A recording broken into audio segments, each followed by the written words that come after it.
მოგესალმებით მეგობრებო, თქვენი მოთხოვნით აბონ ციციაშვილი ექსპრესად გამოვიდა დღეს.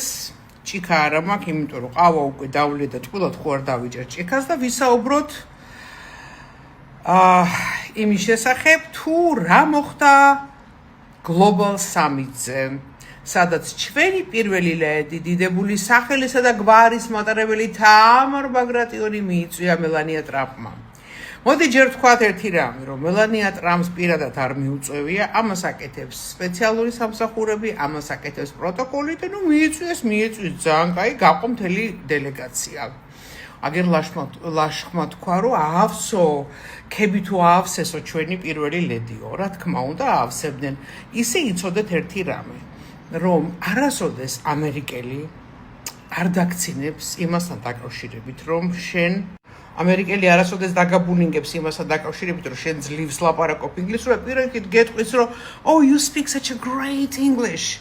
ეს აქვთ ამერიკელებს და კიდევ მე მახსოვს, რომ კიდევ რო ის რომ რუსულად ლაპარაკობთ, ქართულად ლაპარაკობთ, ზოგიერთი საქართველოს თბილისელი სონკურათაც ლაპარაკობს, მოკლედ ეს ძალიან მისასალმებელი ამბავია. მე არ ვიცი, იყო თუ არა დაგეგმილი თამარ ბაგრატიონის სიტყვით გამოსვლა, თუ ეს იყო აი ესე randomly chosen, ეს არის გასარკვევი. იმიტომ რომ როგორც მე შევამჩნიე, ეს ქალბატონი არ იყო ინფორმირებული იმასთან დაკავშირებით, რომ ეგ სიტყვით უნდა გამოსულიყო, თორე ის აუცილებლად იმეცადინებდა, იმიტომ რომ პრონაუნსი ძალიან კარგი აქვს ინგლისურის, მშვენიერი პრონაუნსი აქვს. მაგრამ არც ის დავინახე, რომ სათვალე ეკეთა და შესაძლებელია სათვალე დარჩა და ძლივს კითხულობდა იმ ტექსტს, რომელიც ეგონა რომ არ უნდა წაეკითხა. მაგრამ დღეს ისეთი სიტუაცია მსოფლიოში, ნებისმიერ სიტუაციაში, რომ აი ზარქუას ვითომ შემთხვევით გადაღებულიც შესაძლებელი ყოფილიყო სპეცსამსახურების მიერ დაგეგმილი.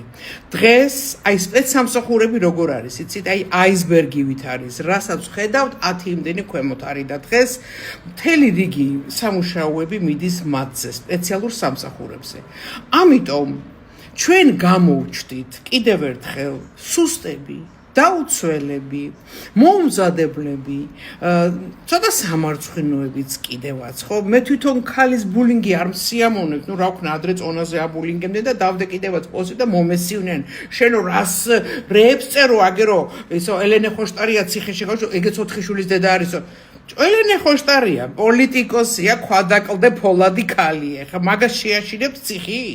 მე ხარ არ მგონია რომ სპეცსამსახურებმა დაუგეგმა ის რომ ამას სათვალე დარჩა თუ წვრილი შრიფტით ხონდა წაკითხვა არ შეეძლო, მაგრამ ერთხელ რომ წაბორძიგდა ქალი აღელდა, მე განერვიულდა და მე ეს დომინოს პრინციპივით მოყვება. პირველი ნაწილი გადასარევად წაიკითხა და მშვენიერი პროგნოზი, მაგრამ ამერიკამ კიდევ ერთხელ დაგვანახა, რომ თქვენ ქართველებო ხართ დუპლეტები, სპეცსამსახურებს მიუმართავ, პროტოკოლის სამსახურებს მიუმართავ, აი უკაროეშ და იმ სასწავლს მიმართავ, რომ ხართ ძალიან მაგარი სირები, რომ აი ესე წარმოვჩინდით სუსტად, რომ არც ერთ სფეროში პროფესიონალი არ ყავს, განსაკუთრებით კი აი ესეთ პროტოკოლურ სფეროში, როგორ დავსვავდით და წაგაკითხებენ, არ წაგაკითხებენ, ამ ტექსტს 1000-ჯერ წავაკითხებდი, ბოლო-ბოლო ერთი ბეწო ტექსტი იყო და ზეპირათაც ხა მე ვერ დავიმახსოვრე, მოკლედ დაგვანახა, რომ მაგარი უპატრონოები ვართ, რომ ესე იგი ყველანი შეშჩერებიან ბიძინას.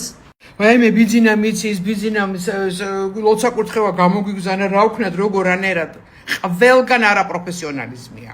განსაკუთრებით პროტოკოლის სამსახურებში მეგობრებო და აი შედეგით სახეზეა. ჩვენ კიდევ ერთხელ დაგვანახეს ამ სამიტით, რომ ვართ ჩაჯმული ქვეყნიდან. და ჩაჯმულები მანამდე ვიქნებით, სანამ აზრზე არ მოვალთ, ხიდზე არ გავალთ და ამერიკისკენ არ გადავწევთ ჩვენ ისრებს. ირანიც გაინტერესებთ, რომ ირანის საქმე დამთავრებულია, ხალხო, გაიგეთ ეს ამბავი. მერე იქნება კუბა უკვე დამთავრებულია, მერე იქნება რუსეთი და ჩვენ ეს იცოდეთ. ჩვენ ვართ დღეს რუსეთი. თქვენ თავს ნუ იტყუებთ, რომ რუსეთი არა ხართ. აი რუსეთს რომ მოხნავს, ჩვენ ავტომატურად მივყვებით. აბაჰე